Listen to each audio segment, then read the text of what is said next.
they're coming off a big win, and I know they've got some guys from Ohio as well. I mean, what do you anticipate you'll see from them coming in? They're a group that has some athletes and has some ability, and they look like a little bit of a revived leadership there. Maybe I don't know what they were like before, but they definitely are an energetic group. Looks like a confident group, and they'll fly around. Before the season, Jim Haycock was talking about the 7 starters on defense that you guys lost, and not just how good they were as players, but as leaders. Where does that stand in terms of the defensive leadership? Do you feel like you're on the right path there? We need to develop some. We need to see guys step up, and that's what we're hoping to see. I mean, that's going to emerge, and you really hopefully see it a little bit more as these times get tougher, as you have some adversities and different things. We want to see who continues to step up. I can't sit here and point a finger at it right now. There are guys that are working. There are guys that are going to be leaders. There are guys that are doing a good job for us, but we're going to always push them to get better. One guy who's obviously played well is John Simon. Can you talk about his development and how impressed you've been with him so far? John's doing a great job. We've moved him around a bit, asked him to do a lot of different things because of some of the situations we're in.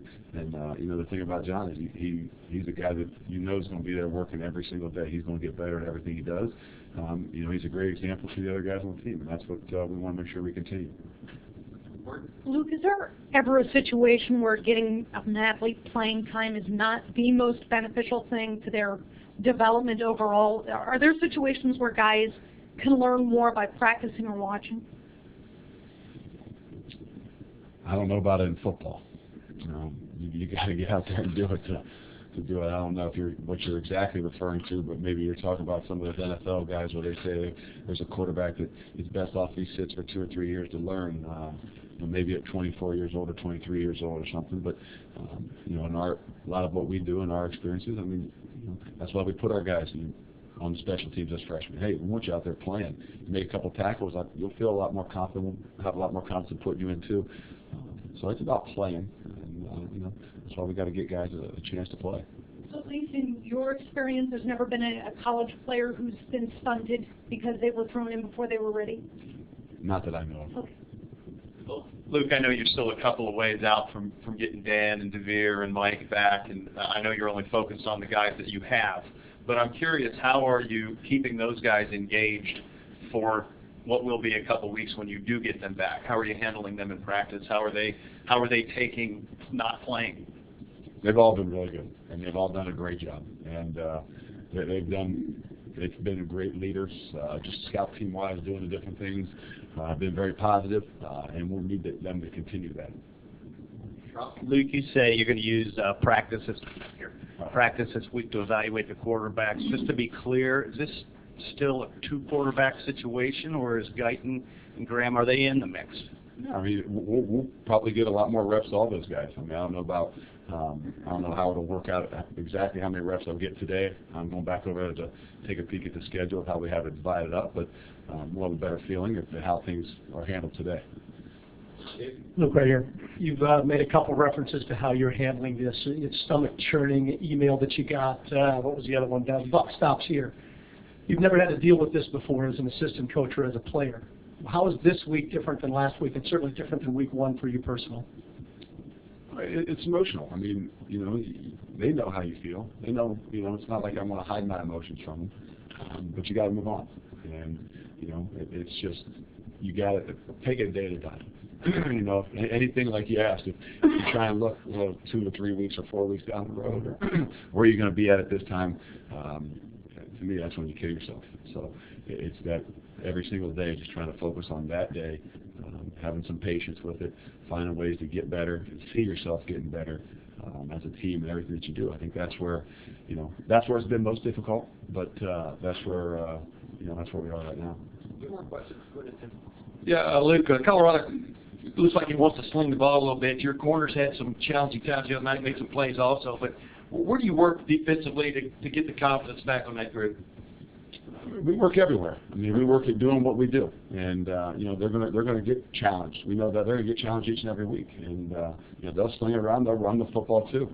They do a very good job at what they do, and but we're going to do it better. We're going to continue to get better and do what we do. So, are those guys? Corners anyway. They got to have a short memory.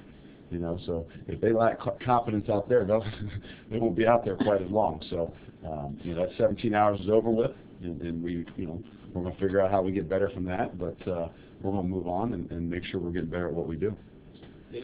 Luke, can you talk about the competition at safety between Orion Johnson and Christian Bryant? What do you see there? And just give us some insight there on that competition.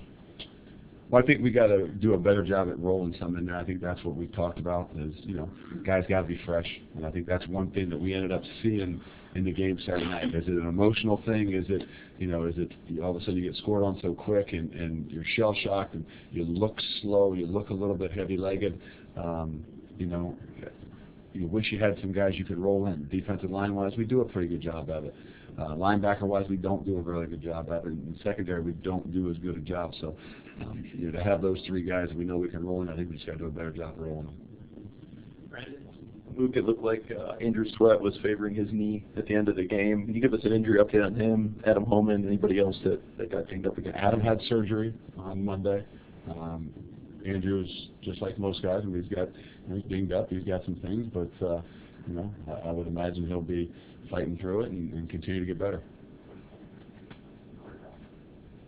I don't know for sure on court. You know, we'll see if he can do anything this week, but we will probably won't have a good feeling on him until Wednesday or Thursday. Luke, during the Toledo game, we heard some scattered boos from the crowd, and coming off a loss like this at Miami, are you concerned at all about what kind of reception or what the fans will be like, or if there won't be as many there, or what it will be like in Ohio Stadium on Saturday? I really, that's probably one thing I haven't given a whole lot of thought to. You know, I mean, hey, they're passionate about what they do. You know, I understand everybody's got a job to do. They pay their money to get in, and they love Ohio State. They love Ohio State football. If they don't like something, they let you know. So, you know, that's not what we're going to focus on, but you know, hopefully that doesn't affect us mentally in any way. I don't want to belabor the point on the timeouts exactly, but do you regret that you ended up with what I'm going to? Obviously you do. Yeah. I think I should have. Do you regret that you ended up with 3 timeouts in your pocket at the end of that game?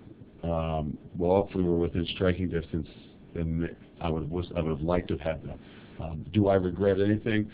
Maybe the very last one that could have saved us an extra 20 seconds right before they went for it on 4th down. Other than that, that was our plan when we talked about it.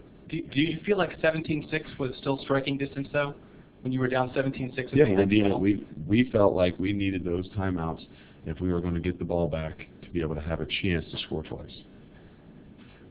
Mike just said, perhaps the most glaring was when there was an injury on the field and they took 40 seconds off the clock. You regret not using one at that point to keep a full 40 seconds on the clock. That was right there towards that very end, where after they had already taken their timeout on 3rd down, we had said, hey, they did us a favor. They took the timeout. We're going to have to score twice. You know, we're going to need those to if we can get the ball back. The focus needed to be on, yes, stopping it. It ultimately didn't end up hurting us, but there at the last one might have been a chance to as I look back and evaluate it, get better at hindsight. That would be probably the spot.